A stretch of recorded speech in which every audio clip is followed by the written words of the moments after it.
బయట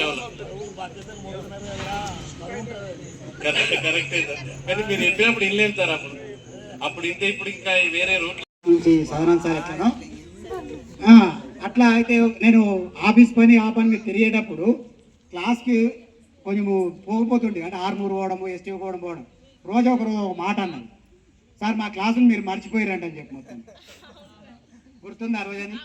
అది పోషించుకొని మనం ఒక కుటుంబాన్ని నడిపిస్తున్నామని అంటే మనమే లెజెండ్. అసలు ఎవ్వరం కూడా చిన్న స్టేజ్ లో ఎవ్వరం చిన్నపుచ్చుకోవద్దు. నేను కూడా మస్తు కష్టాలు అనుభవించిన పెళ్ళైన తర్వాత. ఇవాళ ఏమనిపిస్తుంది, అప్పచ్చి చదువుకుంటూ ఇక్కడే ఇదే స్కూల్లో ఆగిపోతే బాగుండు, ఇన్ని కష్టాలు అనిపిస్తుంది. కానీ అవన్నీ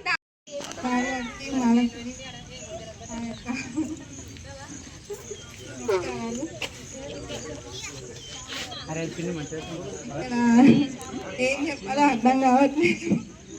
ఇక్కడ నా తోటి ఫ్రెండ్స్కి ఇక కొత్తపల్లి సైన్స్ సార్ అనేసరికి అంటే సార్ కొన్ని జాగ్రత్తలు చెప్పేవాడు. ఎందుకంటే బయాలజీ పరంగా చాలా విషయాలు నాకు ఇప్పటికీ గుర్తుంటాయి, నేను ఇప్పటికీ పాటిస్తాను కూడా సార్ చెప్పినవి.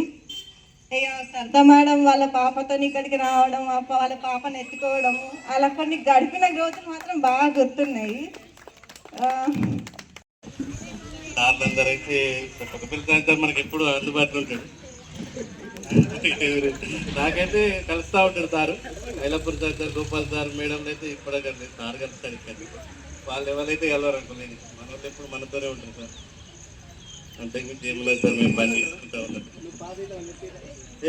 అరే ఫెయిల్ అయినా